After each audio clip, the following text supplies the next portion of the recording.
Hello and welcome to another JDM Legend in Gran Turismo 7. So today we are going over the Mitsubishi Lancer Evolution 3 GSR.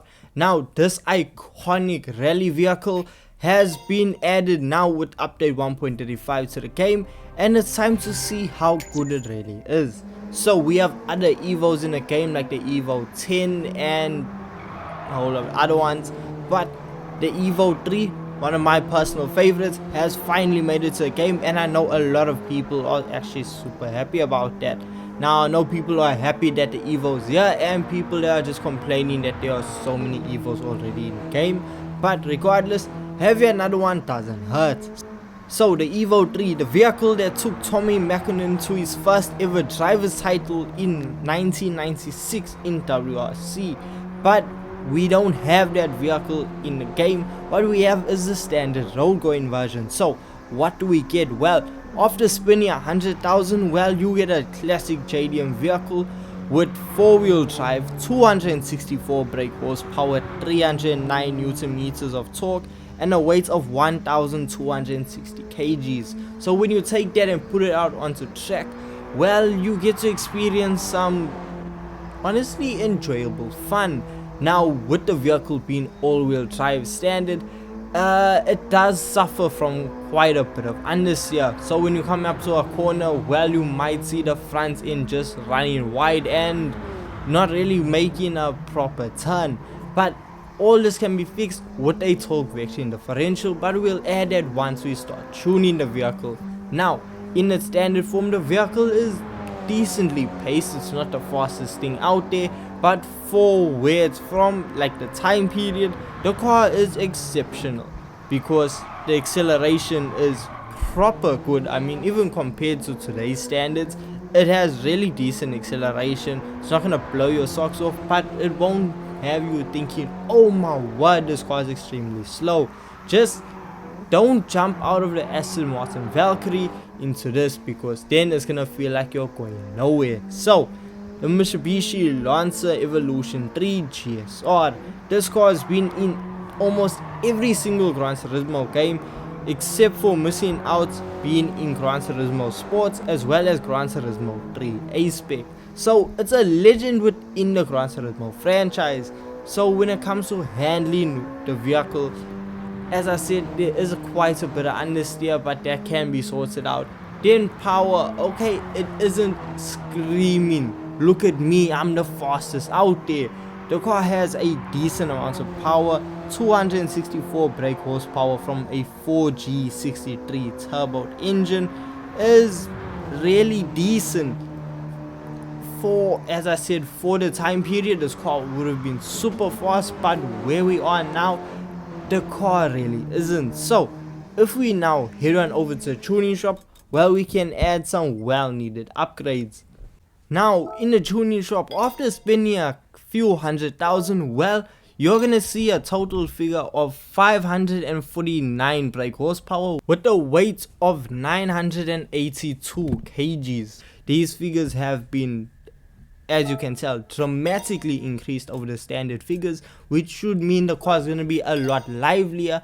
With us also reducing weight, this should mean that around corners this car should be an absolute dream. And with us adding a torque vectoring differential, it's just going to really help us really get a good balance to the vehicle and split the power and just help out when it comes to cornering. Now if we head on over to GT Auto, well, we can just check out some of the parts that we have available to actually customize the Evo 3. Now with the front splitter we have two options. Then when we head on over to the side skirts, this really threw me off. So type A, you can see it removes the beading on the side of the vehicle.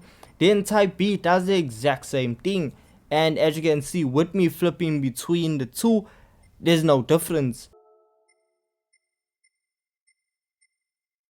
Now when it comes to the rear end, type A puts covers over the two lights near the trunk, and type B just adds a diffuser and leaves the lights as it is. So removing the wing on the Evo 3 actually looks criminal, so please don't do that. I mean, you gain a gallant type of a thing, but please don't do that. It just doesn't look right. So me being me, I'm just gonna slap on a livery because I am not talented at all. I struggle to even just paint a vehicle. So slapping on a livery to give it more of a race look is exactly what's needed to just match the now added performance. Now, fun fact about the Evo 3, the Evo 3 actually comes standard with your anti-lag system set to low when you first purchase a vehicle, and that's because in real life the vehicle has an inbuilt anti-lag system already equipped. Now when you go to the tuning shop, you're gonna purchase an anti-lag system, and this will then allow you to adjust that anti-lag level. So anti-lag system set to high RPM turbocharger just means that we are gonna have so much more power when it comes to actually driving the Evo 3. Now when it comes to cornering the Evo 3, we see that the understeer is practically gone. Yes, it does still slide out a little bit, but it's nothing compared to what we originally had. So when it comes to cornering, you really have to be getting used to how the vehicle actually takes corners, and that way you're just going to be efficient to actually hit apex after apex. But literally without me even completing my first lap, I was able to understand, okay, I need to turn in here, brake here, because this is how the vehicle responds. It's super easy to actually get to grips with the Evo 3 because it doesn't have a bajillion horsepower or anything like that. It's really just easy to control. It's not all over the place, you don't have to fight it, and it just wants to be pushed hard. And that's exactly what you do with the Evo 3. So foot flat to the ground at all times, late braking as late as possible, and just no traction control on, and the vehicle will honestly drive. It loves being trashed, and it's just one of the benefits of having the Evo 3. It's such a fun little vehicle, and as I said, with it not having a ton of horsepower overpowering the vehicle, you're able to really nail your lines when going around the circuit. And that's honestly one of the best advantages about the Evo 3. Plus, with it being 4-wheel drive and you have that 12 vector differential, play around with that thing, you can turn this into a full-on drift vehicle if you like. So it's really up to you how you want to use the Evo 3, but it just feels wrong if we don't take it around an off-road circuit. We're gonna start off the typical way with GT7 and off-roading by rolling the vehicle. The Evo 3, when it comes to off-roading, it is absolutely perfect. Honestly, the way the Evo 3 is set up with the amount of power it has is so ideal for actually taking this vehicle off-road. With off-roading Gran Turismo 7, you don't want a whole lot of power. You just need the vehicle to have a decent amount of power to get you around corners as fast as possible, because if you have too much power, the car is just going to be wheel spinning all the time and you're going to be going nowhere slowly. So with the 549 brake horsepower, it really has ample power to just get us around the off-road circuit as fast as possible. The off-roading in Gran Turismo 7, it has improved so much since the launch of the game, and it's just a fun thing to do, and using the Evo 3 is exactly the vehicle used for off-roading. It's such a throwable vehicle, and it's just such a fun vehicle to use. It's such a joy. It's so good. The Evo 3 is really up there with one of my favorite Evos, even in Gran Turismo 7. But I can actually see something in the future if this vehicle receives an engine swap. Preferably, it's either the engine out of the Group 3 Mitsubishi Evo 10 or out of the same Evo 10 rally car.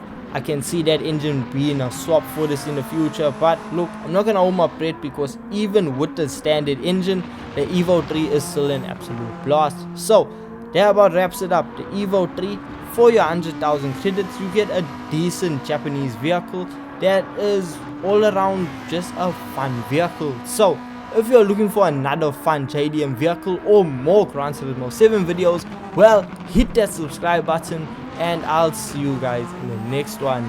Peace.